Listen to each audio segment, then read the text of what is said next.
this is a 911. The type of network that we have is to bring awareness to the issues that really count. So while everyone's being distracted, last week I went to Gary to visit the mayor, Eddie Milton, and Raquel went into Aspire, she actually went to two schools, but Aspire was the name of one of them. I can't remember them both. But right after that, we bounced over to Chicago. I want to introduce y'all to Principal McGrone. What's the name of the jail? IYC Chicago. IYC Chicago. Now, I'm part of the OSG. He's a part of the OSG. He's a principal, and we were able to meet in Columbia last year at the OSG Summit. And we met, and he was telling me urgently about what was going on behind the walls when they closed them doors. And what he was describing to me, I just almost could not believe could be happening in this modern day.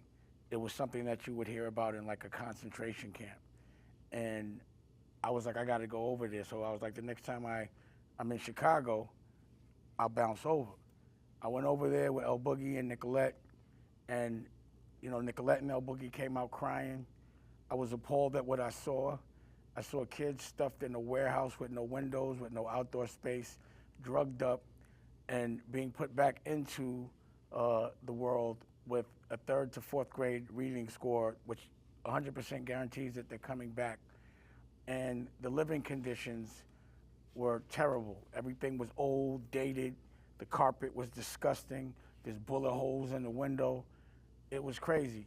And most of the people that I know in Chicago do not know that that place even exists. It's like under the trains. You wouldn't even know that there would be people living in there, you know. So a year later, you know, I went in there, I spoke to the superintendent. I asked how come there are only white women in there giving therapy? What's up with the education? You know, they tried to curve me or pivot me with telling me that they were great at de-escalation. And I'm like, I don't care about de-escalation, to the extent that I was ready to go raise some money and just build them another jail. Because once I was talking to the kids, I got to talk to the kids. I got to talk to them. They kids, like little kids with bodies. And, you know, I'm watching them being trained to get more bodies. So I found that it was important.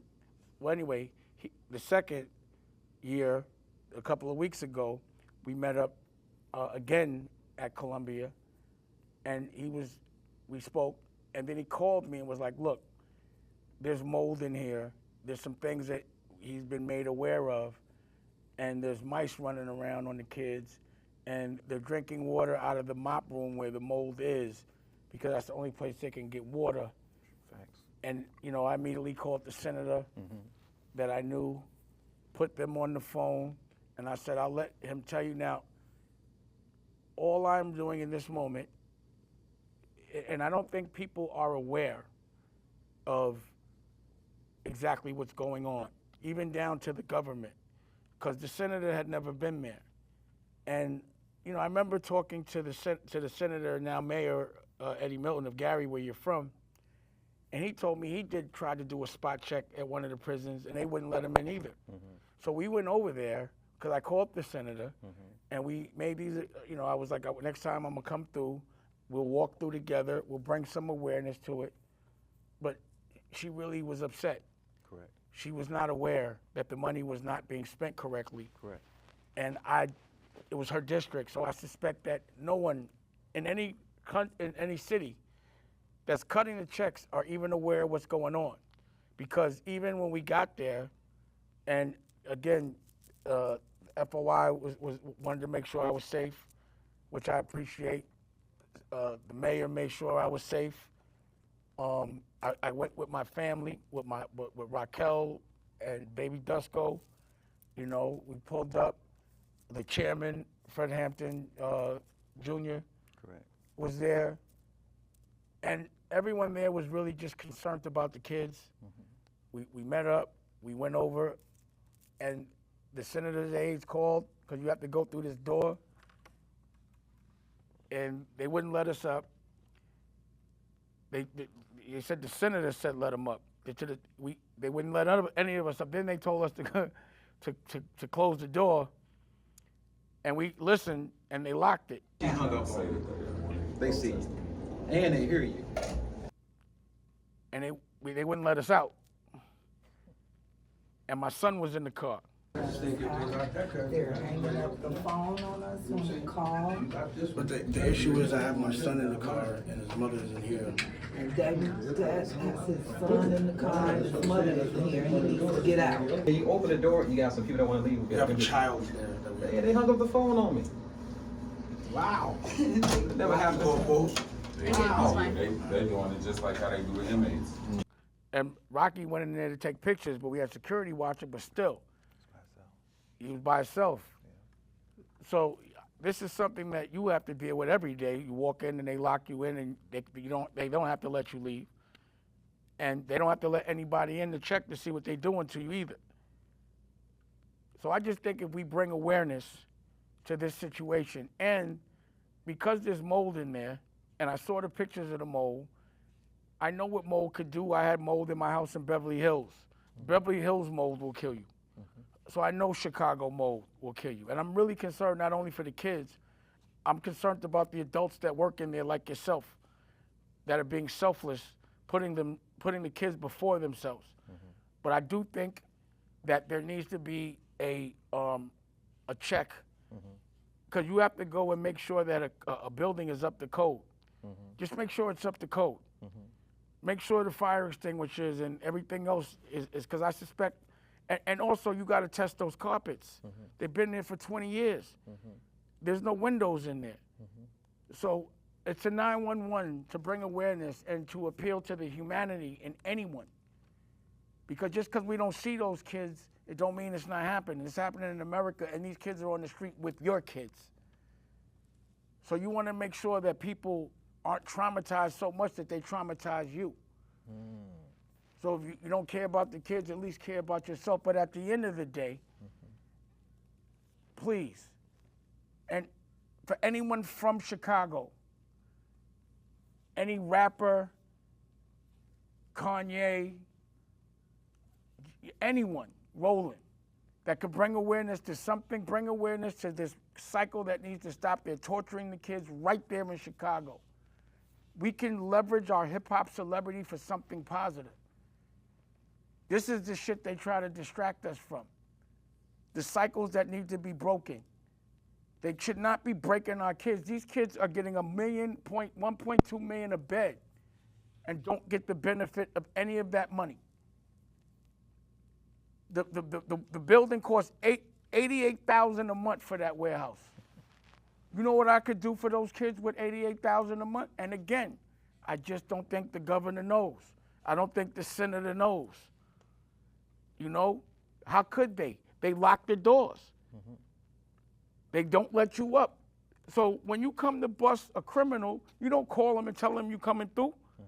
You come through and bust those doors down, you catch them in the act. You're going to go to the jail and trust the people that you're watching to have time to clean up, have time to prep some other kids and tell them who to talk to, and then talk about de-escalation instead of what really counts is our reading scores.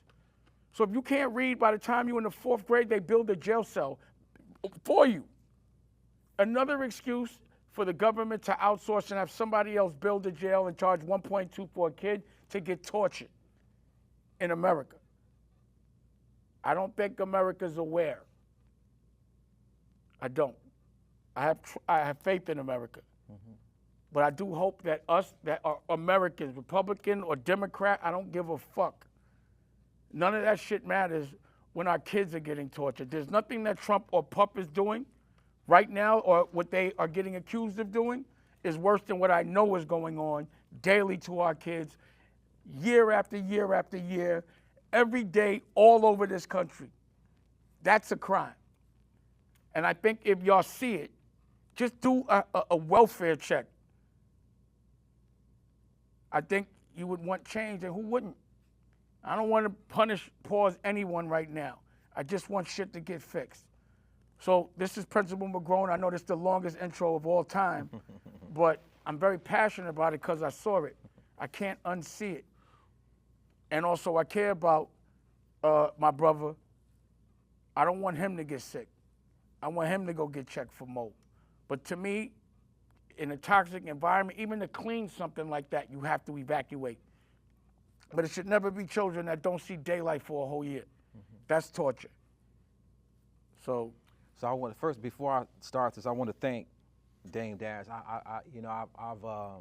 This is a ministry for me, and I've been fighting for this for a long time. And it wasn't until I met Dame at the OSG conference, I believe it was March of 2023. And since that time, you've never left my side.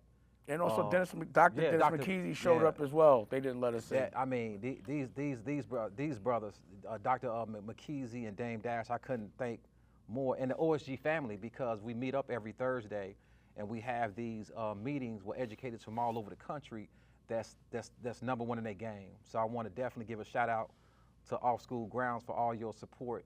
And it's because it's tough work. It's tough work, but knowing that I got OSG, I know I'm not by my side. So I want to give this thing some perspective.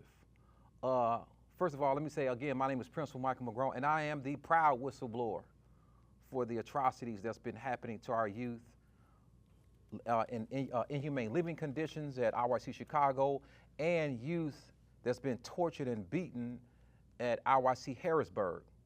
And I want to make sure I say it again. For the inhumane living conditions, let me explain when I say inhumane. We have mold in the building. We have mice in the building. On certain units, we have no hot water in the building. We have students that breathe, all youth and staff breathe recycled air. We have some youth that have not been outside for over a year, on average 6 to 7 months. If that's not inhumane living conditions, I don't know what is. We also have youth that's transferred from RYC Harrisburg that I've talked to personally. They were beaten and tortured. In particular, one youth had his hair ripped from his head. We had braids. One youth was beaten with handcuffs used as brass knuckles. So I'm gonna ask the question, if your child was at RYC Chicago or RYC Harrisburg, would you want Principal McGrone? Would you want me there? Would you want me there to advocate to make sure that your child was in an environment where they can thrive and be productive citizens? Would you? So for anybody who's upset about that, then you're part of the problem. And my job is to make sure. If you're not doing nothing about it. I'm sorry, if you're not doing nothing about it, you're part of the problem. And so my goal, and I've always been like this, I tell our youth, you made a mistake, but you're not a mistake. But for us to be able to move this pendulum to another direction, we need legislative change. And also those kids, what you have to understand as an adult is those kids were trained to do that. Yes. It's manufacturing and desensitizing kids at a young age and making them killers just so they could come back and fill up a $1.2 million bed. Correct. A $1.2 million cot. So I lost 18 youth in less than a year upon being released. 18 died? 18 died. In a year? In 5 years. 5 years. In 5 years, 18 within a year. So that's crazy, but how does that affect you getting close to these kids and they keep getting killed? So that's definitely mental health, because all of these youth I'm close to. And so after a while, you get numb, because these youth I had personal relationships with. In addition to that, 60 to 80% of the youth return to either our facility or adult facility. Which is the recidivism rate. Recidivism rate, so they go back. So, but you have to understand the pathology. Living in an environment like that, if we don't give these youth a fighting chance, then we know it's 3 strikes and you're in. Because we're not putting them in an environment where at least giving them an opportunity to be productive citizens. Well, what I saw was dated books for education. Correct. I saw dated computers. I saw that the kids are sent to class high. So it looked to me like they gave them the drugs before they go to class, right? And also there's no windows in the class. And they're really dirty, filthy rugs. But again, what I don't understand, because you haven't committed any crimes where you should be having to go in that environment every day. You're going to jail every day. It's like you're on work release. How do you accept that, the damage that it does to your soul? Because I talk to you, and every kid that has a problem, it feels like you feel their pain. you know, it hurts you. So to have to go into those doors, lock, and also breathe that same recycled air every day, and watch kids get tortured every day. Did they ever ask, "Are you all right?" No. That question is never posed. And in fact, I think you said the best. That sometimes I neglect myself to ensure that our young people have an opportunity.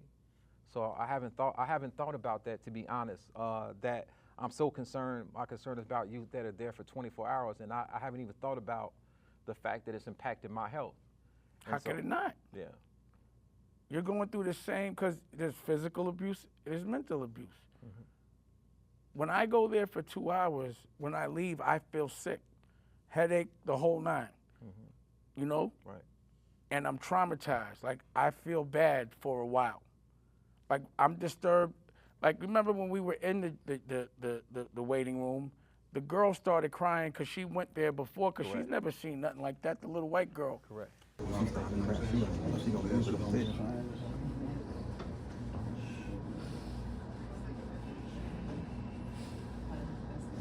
And just thinking about going up there and hearing those doors lock triggered her to damn near nervous breakdown.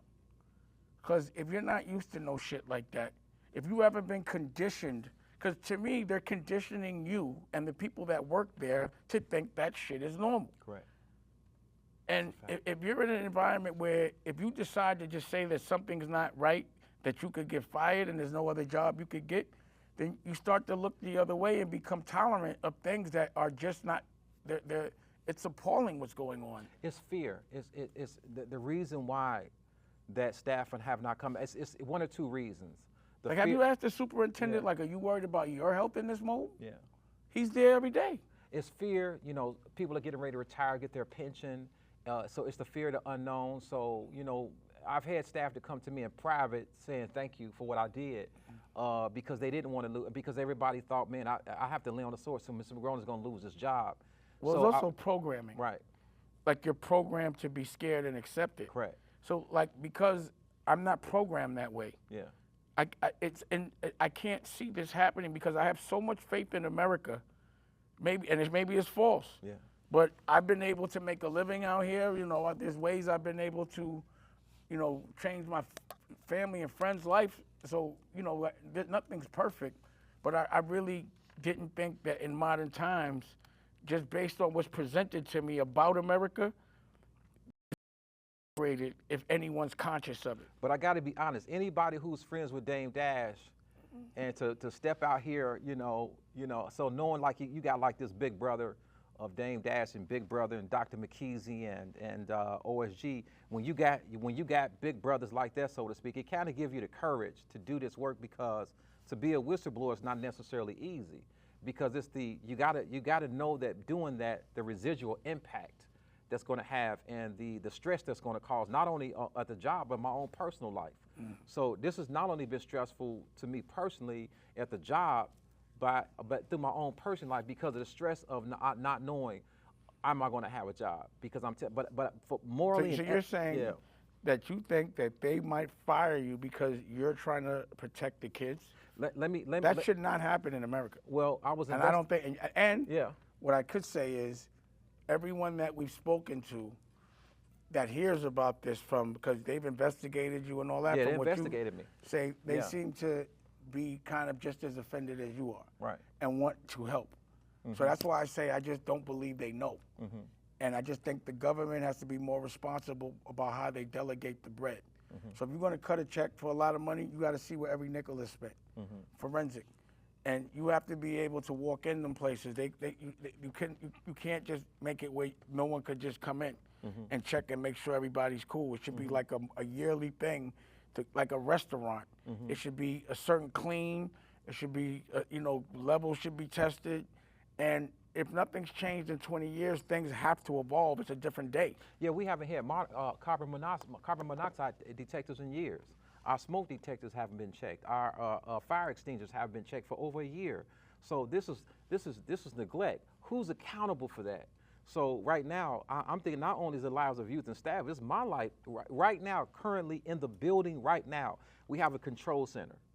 Right now, the control over the doors who are let in and out. So that means if a fire broke out, How you getting out? you're not getting out if you don't have the key. You dying. You're dying. So these are the things that I'm telling people I'm not that going back in there. with You know what I'm saying? I'm like, I ain't like paying, that shit. Paying Nah, I'ma come back $88,000 a in there, month. though. That and we living like that. That I hope that staff know not only that I'm not fighting for youth, I'm also fighting for everybody else. Well, So I have no dog in this fight. I would believe that there should be labor laws that would protect y'all, especially working for the government, Correct. from being abused in this way. Like, not only are the kids being abused, the people that work there are being abused.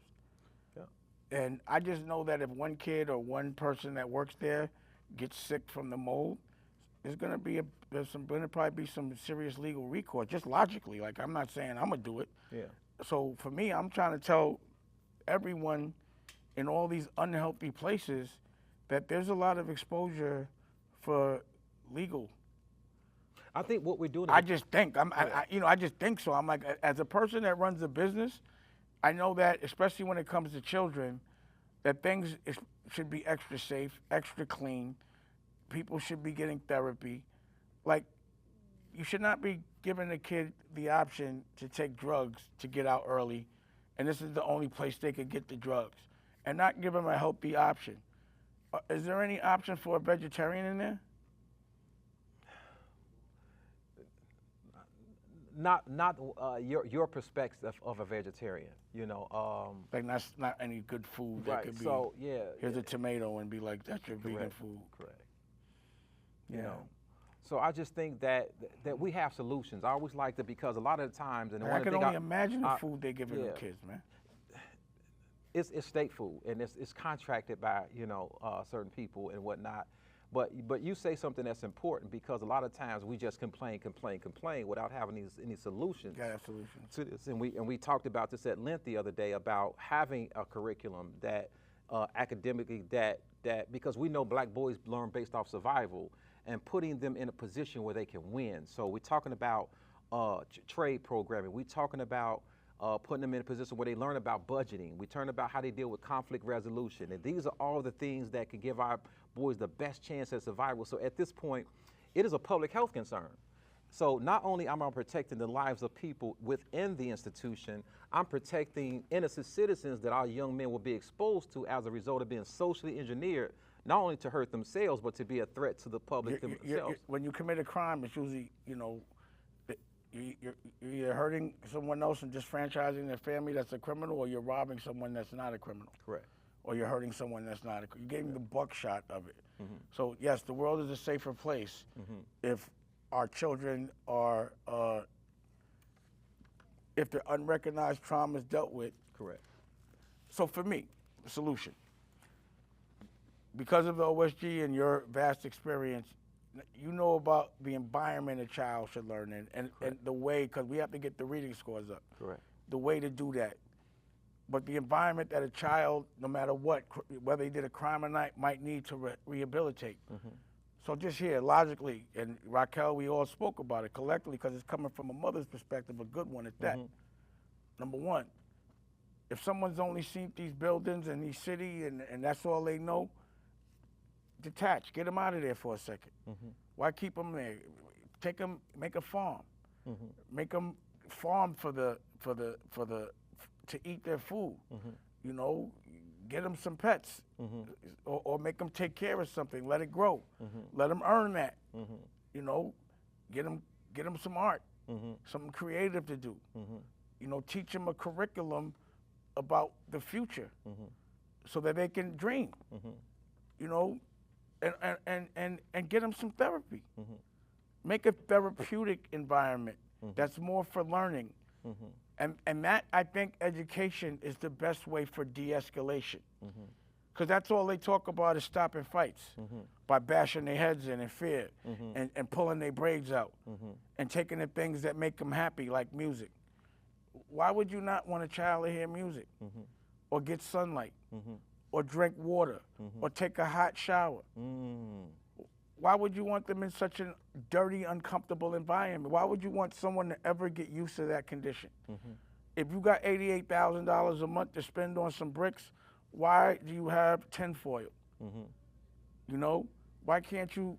And again, to me, just logically, if it should be the landlord's responsibility to make sure that there's no mold there. That's what, when I had Correct. mold, it was the landlord's responsibility. So it's not Right. going to cost the government any money to make the landlord accountable and just say, yo, clean this shit up.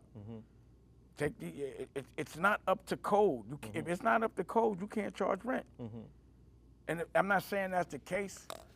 I'm just saying if that's the case, then that's what should happen, just legally. So I will say, since you've been there, and I want the public to know, everybody got all this perspective about Dame, and I can tell you what. So all of these rap artists, I'm calling you out, man. Kanye, Lil Durk, Polo G, G Herbo, all of y'all Chicago, man. I need your help.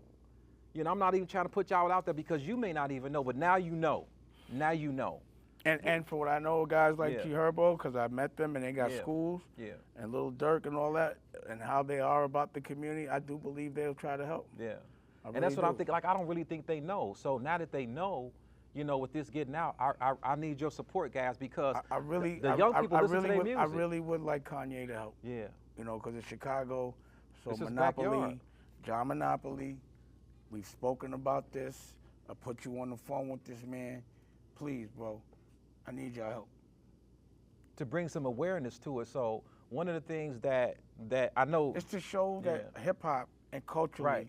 that if we stick together and use our platform where everyone's watching to leverage it, not to bullshit, but to leverage it to things that'll help our culture, that's real power.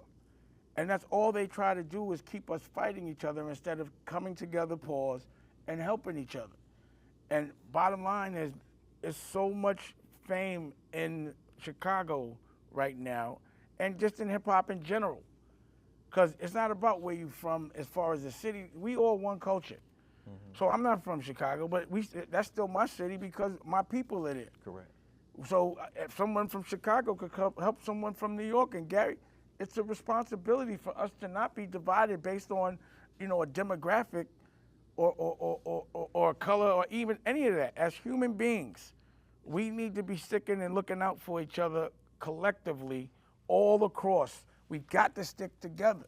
You said that. I mean, we got this whole No Diddy thing. It's like that's a distraction. And you mentioned on I think this show that went viral. Like, we worried about this, and we got youth Getting tortured. that's being tortured and Daily. living in inhumane conditions. Funded by by taxpayers. I don't Yeah. want to pay for that. Yeah. I don't want to pay, I guess I don't according to my taxes, but I don't want to give money knowing that it's going to go to medicating and getting kids beat. I want to know that money, if we working in the tax, I want that money to go to rehabilitating these kids so my kids have a safer place to be. And I want to say this, man, because I know a lot of times I always like to preface this because we do have good COs and we do have good people so I want to say shout out. You know who you are, IYC Chicago, and I want to make sure that I give you the proper credit. But it's bigger than you, so I don't want you to take this personal. But you better believe I'm coming after everybody that did our kids a disservice, that was in the positions of power, that impacted the lives of children, but more so their lives of the future from now, because not only is it impacting them, but we're talking about future generations. So if we truly care about our generations, and I'm not just talking about us being selfish, but we care about generations when we're far gone, that we have to do something now to put our children in a better position to be successful. So this is personal, and I'm not going to stop. I'm not going to stop doing this work. And I want to speak to every youth that's in prison. If you're a mom or you're a pop, and you have a son or daughter in prison, I want you to know that Dame and I, we coming. We're coming, and we're coming to change legislation, and we also coming to let your child know that they made a mistake, but they're not a mistake. And we come to restore hope, rebuild dreams, and save lives, and that their zip code does not determine their destination. And if we don't do this work, who's gonna do it? So again, I'm calling you Polo G, I'm calling you G Herbo, I'm calling you Kanye West, and all of those Chicago rappers. These kids love you. They come in my office to listen to your music. And I think it's the least that you can do to use your platform to give this a platform where people all over the world, that you would give kids justice and that they won't have to suffer at the hands of anybody without us knowing about it. I definitely believe if there's a blueprint given, that those people will show up just based on what I've seen. Because that's what we all talk about. Yeah. So we all talk about helping. We all know it, pause. We all went through it to get where we at now. and not wanting people we love to have to go through the same pain. Because if we went through certain things and the people we love have to go through the same thing, then we fail. You know, we have to really stop this cycle that hasn't been created by us. You know, it's been a plan the whole time and it's worked. But this is a time that we have awareness, we have technology, we have black public officials, we have black mayors, we have black congressmen. Let's not even say black, let's say like-minded, independent, freedom-thinking people, because that's a white or black. It's just that people that are from that actual experience, because a lot of time the people that are monitoring the neighborhoods aren't from the neighborhoods. Correct. But now we have people from the neighborhoods that didn't leave the neighborhood and could, because they got the bread, but just want to come back and save us. And those are principals like OSG, those are congressmen and mayors like Eddie Milton, and senators like the one that we've been talking to. She knows, when she was there, it was relatable to, because I felt like she'd been through it. Not to that extreme, but some way, shape, or form. There's been trauma to survive. See, trauma to survive is hardcore. And that's what a lot of us have to go through. If you gotta kill somebody so you don't get killed, that's trauma. You gotta put your hands on somebody so they don't put their hands on you, that's still traumatizing. Being a victim is traumatizing, but defending yourself from being a victim, and even though, again, every time you hit somebody, man, my knuckles hurt now. I got arthritis from fighting, I think, in my knuckle. I gotta go to the doctor. You know what I mean? And again, I'm not used to being bullied. And that's why maybe I have not so much fear about certain things, because I know that everything I have, I've had to fight for. So I'm not scared of the fight, especially when I'm fighting for love. We ain't doing nothing. This ain't no bread, no, like you said, no dog in the fight. It's just, I believe life is a test every day. And if you look the other way, you're gonna get affected by what you're looking the other way from. And when you say that, if you hear the stories that I hear every day, then it'll impact your mental health. You got to understand. I work with youth, one youth who have several bodies. I work with a youth who actually dismembered somebody. I work with a youth who killed his grandfather. So when you're dealing with this every day, does anybody know what it feels like to be me? To come in an environment, not only talking to youth where I take on all of that mental health from students, but to work in a building that's not conducive for the mental health of anybody. Yeah, of anybody. So I want everybody to know that, look, I need help, and I'm blessed to have Dame to support me in this cause, because, you know, I need therapy. You know what I'm saying? You can't come in an environment like that and not have it impact you in one way or another. So I'm just trying to keep myself healthy where I can be strong for those young people that don't have a voice. Well, if I have any influence, if people want to copy me, this is what I want them to copy. If this looks cool, then do it. If this is, you know, killing one of our own is not cool. Helping one of our own is, you know? And it's gonna have to be us to help us. Only an ex-gangster can convince a gangster to stop being a gangster, you know? You've had to go through something to tell someone that's going through something how not to do that. And we can give the blueprint on how to go from one social class to another just with knowledge and understanding love language, understanding how to break cycles, understanding how to communicate, pause, stick together, all of that. And it doesn't make you corny, it makes you cool, you know? So that's what I'm doing, and knowledge bullets, you know what I'm saying? Right. And that's the fight. So identifying guys like yourself, women, us bringing awareness and bringing those solutions. So remember, the only way to make something legal is to pass a law. So we have to understand how to lobby and go and get with legislation and make it illegal to do these things behind closed doors. It just has to happen in law. So my senators and my congressmen, please do some research. Start thinking about laws for these kids in jails. And I want to say this I before. bet the crime rate will go down. Yeah, and I want to say this before we close out, is that although we're talking about youth in prisons, I don't want to forget about my first experience before I worked as a youth principal in a prison, that I worked in traditional schools. So the pipeline for youth coming from traditional schools to prison.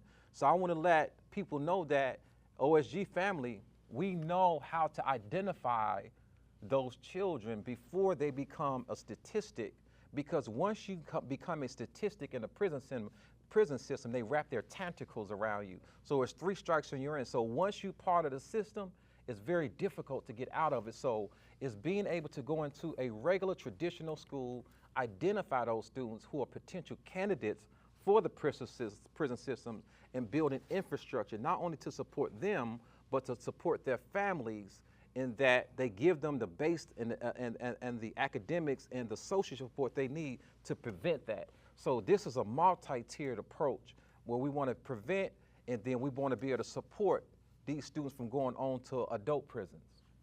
And the metrics there is just who can't read. Yeah. Period. That's the easy one right there. Mm-hmm. If by the time you're in the 4th grade, the kid can't read, that's the one that we need to start helping. They're learning to read from reading to learn. Right. So that's when it stops, because from 4th on, teachers are not trying to spend time with you to learn how to read. Mm-hmm. But right now, we have to change that, because 4th grade, we still have to deal with the phonemic awareness, learning how to put words together. So unfortunately, teachers are trained not to teach kids how to read from the 4th on, but unfortunately, we have to begin to continue that, because a teacher will tell you, most teachers will tell you, if you didn't learn how to read in the kindergarten to 3rd grade, it's not my job to teach you how to read. Mm. And you have a curriculum for that. Correct. And so we do have a solution. We know about the questions, we know about the problems, let's implement solutions. So what I am going to tell you is this. We're going to be speaking often on camera. Correct. And yeah, if this is the way to bring awareness to something and turn this into an algorithm, there's no harm that we're trying to cause other than to people that are trying to hurt these children. And the only harm there is, just change the way. Just change the way we're doing it. Let's figure out why. But we will be back, and there's a lot of verticals in this. Pause. There's a lot of things to talk about. A lot of docs to make.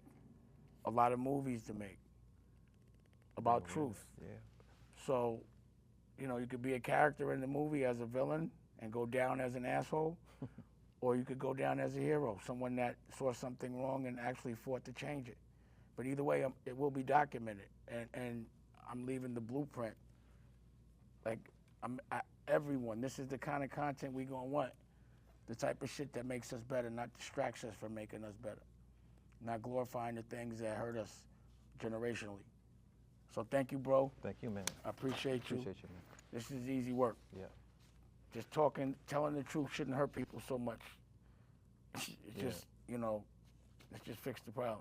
You a superhero, man. So are you. You're Superheroes hang out with superheroes. All right.